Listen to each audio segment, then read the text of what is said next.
মই আশা কৰিছোঁ যে এই যি কৰোনাৰ সংহাৰ, এই কৰোনাৰ সংহাৰত সকলো ব্যক্তিয়ে নিজৰ নিজৰ ঘৰত সুৰক্ষিত আছে। আৰু মই ঈশ্বৰৰ ওচৰতো প্ৰাৰ্থনা কৰিছোঁ যে সকলোৱে নিজৰ লগতে আৰু সকলো পৰিবাৰৰ সুস্বাস্থ্যত থাকক, কুশলে মংগলে থাকক।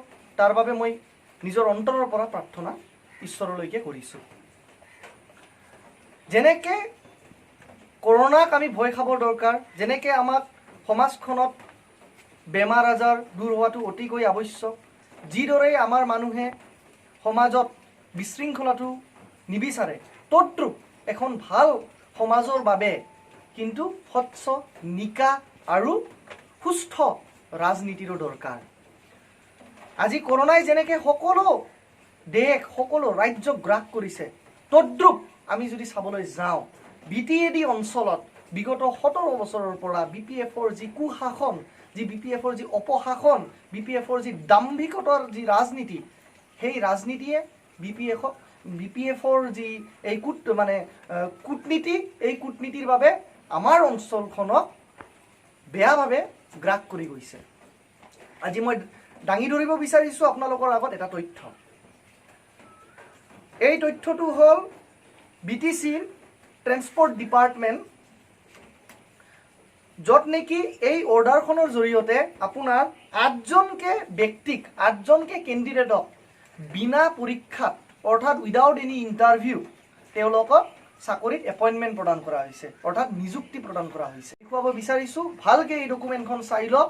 এই ডকুমেণ্টখন দৰাচলতে আমি যেনেকৈ বেমাৰ বা ভাইৰাছ হিচাপে আমি নবেল কৰোনা ভাইৰাছ বুলি কওঁ, দৰাচলতে BTCৰ ভাইৰাছ বা BTCৰ কৰোনা ভাইৰাছ বুলি আমি BPF পলিটিকেল পাৰ্টিক বা BPF ৰাজনৈতিক দলটোক আমি ক'ব বিচাৰোঁ। আৰু এই কথাষাৰ মই কোনো লাঞ্ছন আনা নাই বা এলিগেশ্যন দিয়া নাই, মই তথ্য সহকাৰে আপোনালোকৰ ওচৰত আজি দাঙি ধৰিছোঁ।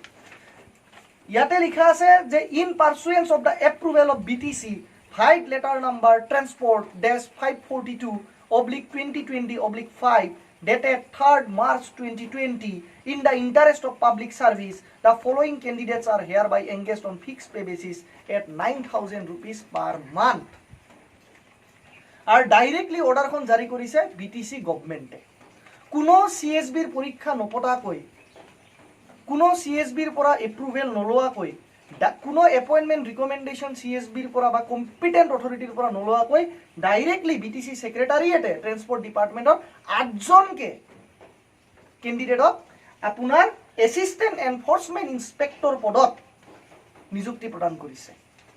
আৰু সকলোতকৈ উল্লেখনীয় কথা, আপোনালোকৰ চকু কপালত উঠিব যেতিয়া আপোনালোকে দেখিব যে 8জনৰ ভিতৰত দৰাচলতে কোন।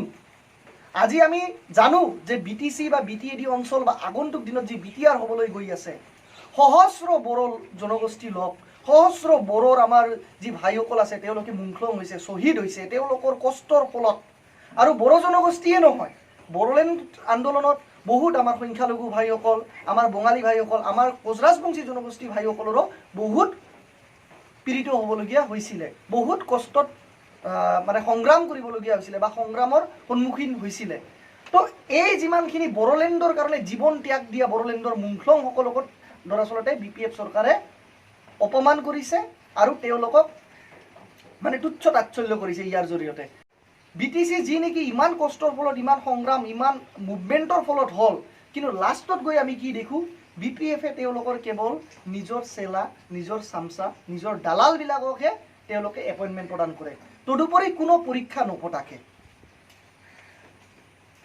আৰু চবতকৈ ডাঙৰ কথাটো হ'ল, আপুনি যদি কেণ্ডিডেট নাম্বাৰ 4, 8টা কেণ্ডিডেট আছে, কেণ্ডিডেট নাম্বাৰ 4 যদি চায়, শ্ৰী ৰনেল ৰবিনছন মুছাহাৰী, চন অফ শ্ৰী ৰবিনছন মুছাহাৰী, তেওঁক দ্বিতীয় ওদালগুৰিত এপইণ্টমেণ্ট প্ৰদান কৰা হৈছে এছিষ্টেণ্ট এনফৰ্চমেণ্ট ইনস্পেক্টৰ হিচাপে, দ্বিতীয় অফিচ ওদালগুৰিত। এই যিজন ৰনেল ৰবিনছন মুছাহাৰী, তেওঁ হ'ল ৰবিনছন মুছাহাৰীৰ সন্তান, পুত্ৰ। আৰু ৰবিনছন মুছাহাৰী কোন? ৰবিনছন মুছাহাৰী আছিলে আমাৰ আউটগোয়িং প্ৰিন্সিপাল ছেক্ৰেটাৰী BTCৰ। গভৰ্ণৰ ৰুল লাগু হোৱাৰ আগতে BTCৰ এডিশ্যনেল প্ৰিন্সিপাল ছেক্ৰেটাৰী হিচাপে তেওঁ কাম কৰিছিলে, তাৰপিছত প্ৰিন্সিপাল ছেক্ৰেটাৰী হিচাপে তেওঁ পদোন্নতি লাভ কৰিছিলে। আৰু ৰবিনছন মুছাহাৰীয়ে নিজৰ সন্তানক, আনকি নিজৰ কেণ্ডিডেটক, যি প্ৰিন্সিপাল ছেক্ৰেটাৰীয়ে আনক ভাল ৰাস্তা দেখাব লাগে, আনক ডিচিপ্লিন দেখাব লাগে, কৰাপশ্যন ফ্ৰী গভৰ্ণমেণ্ট কৰিব লাগে, কিন্তু সেয়া নকৰি তেওঁ কি কৰিছে, তেওঁ নিজৰ সন্তানকে দুৰ্নীতিৰ পথত মানে গৈ কেলেংকাৰীৰ জৰিয়তে নিজৰ সন্তানক এছিষ্টেণ্ট এনফৰ্চমেণ্ট ইনস্পেক্টৰ হিচাপে নিযুক্তি প্ৰদান কৰিছে। আজি মই ইয়াৰ জৰিয়তে এইখন ডকুমেণ্টটো দাঙি ধৰিলোঁ। তদুপৰি মই আপোনালোকৰ আগত অৱশেষত এইখিনি ক'ব বিচাৰিছোঁ যে আমি যিবোৰ মানুহে দৰাচলতে বড়ো আন্দোলনত কষ্ট পাইছিলে, বড়োলেণ্ড আন্দোলনত বহুতে কষ্ট ভুগিবলগীয়া হৈছিলে, নানা আৰ্মি পুলিচৰ ফালৰ পৰা, বন্ধৰ ফালৰ পৰা, লাঠিচাৰ্জৰ পৰা সংগ্ৰামত বহুতো মুখলং শ্বহীদ হ'বলগীয়া হৈছিলে, তেওঁলোকৰ পৰিবাৰক কিন্তু কোনেও চাকৰি দিবলৈ খবৰ নাই। তেওঁলোকৰ পৰিবাৰে আজি ভাত খাইছে নে নাই, তেওঁলোকৰ পৰিবাৰৰ আজি কাপোৰ পিন্ধিবলৈ আছে নে নাই, সেয়া চাবলৈ কিন্তু সময় নাই। কিন্তু BPF চৰকাৰে কি কৰিছে, নিজৰ নেতা, পালি নেতা, আনকি নিজৰ প্ৰিন্সিপাল ছেক্ৰেটাৰী ৰবিনসন মুছাহাৰীৰ সন্তানকো দুৰ্নীতিৰ জৰিয়তে বিনা পৰীক্ষাত এপইণ্টমেণ্ট প্ৰদান কৰিছে। তাৰিন যি BTC চৰকাৰ আছিলে, তেওঁলোকক এই প্ৰশ্নটো মই অপেনলি ৰাখিব বিচাৰিছোঁ আৰু চেলেঞ্জ দি মই প্ৰশ্নটো কৈছোঁ যে আপোনালোকে যদি 8জন বা 9জন ব্যক্তিক এনেকৈ যদি দুৰ্নীতিৰ জৰিয়তে, কেলেংকাৰীৰ জৰিয়তে যদি চাকৰি দিয়াটো ন্যায় কৰাটো বুজায়, তেতিয়াহ'লে আমাৰ বড়ো আন্দোলনত, আমাৰ বড়োলেণ্ড আন্দোলনত যিবোৰ ব্যক্তিয়ে শ্বহীদ হৈছিলে, যিবোৰ ব্যক্তি এতিয়াও খাবলৈ ভাল খাদ্য নাই, পিন্ধিবলৈ ভাল কাপোৰ নাই, সেইবোৰ যিমান হাজাৰ হাজাৰ ব্যক্তি আছে সেইবোৰক অপমান কৰাটো হোৱা নাইনে?